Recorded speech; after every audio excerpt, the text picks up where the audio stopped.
પેલો માછીમાર હોય ને એને એક માછલી મળી જાય ને અને જો ખાવા માટે એક જ માછલીની જરૂર હોય અને પછી દરિયામાં બીજી માછલી દેખાય તો એ માછલી કાઢીને બીજી માછલી પકડવાના છે.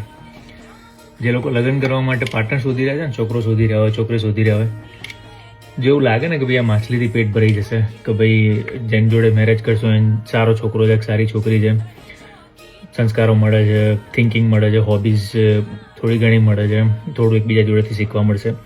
તો પ્રોબ્લેમ એ નહીં કે તમને સારો છોકરો નહીં મળતો કે સારી છોકરી નહીં મળતી. અત્યારે સોશિયલ મીડિયાના લીધે કે ડેટિંગ એપ્સના લીધે તમને એવું છે કે બીજી બેટર માછલી મળશે, કે બીજું બેટર છોકરો મળશે કે છોકરી મળશે.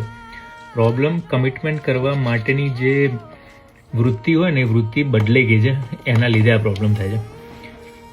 એવું નહીં કહેતો કે ગમે તેની જોડે મેરેજ કરી દો, પણ ઘણા બધા મને મેસેજ કરે છે, છોકરીઓ કરે, છોકરાઓ કરે કે અમિત બી હવે સારા છોકરાઓ નહીં મળતા, સારી છોકરીઓ નહીં મળતી. એવું તો ના હોય ને કે ભાઈ સારા છોકરીઓ સારી છોકરીઓ અવેલેબલ જ નહીં.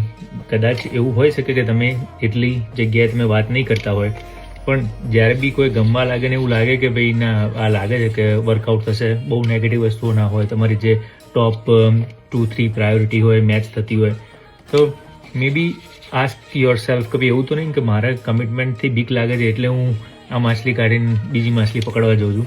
અને માછલી એટલે આઈ એમ નોટ બિંગ સેક્સિસ્ટ, નહીં છોકરીની વાત કરતો કે નહીં છોકરાની વાત કરતો, જનરલી કોઈ બી તમે જે પાર્ટનર શોધી રહ્યા હોય એની વાત કરું છું.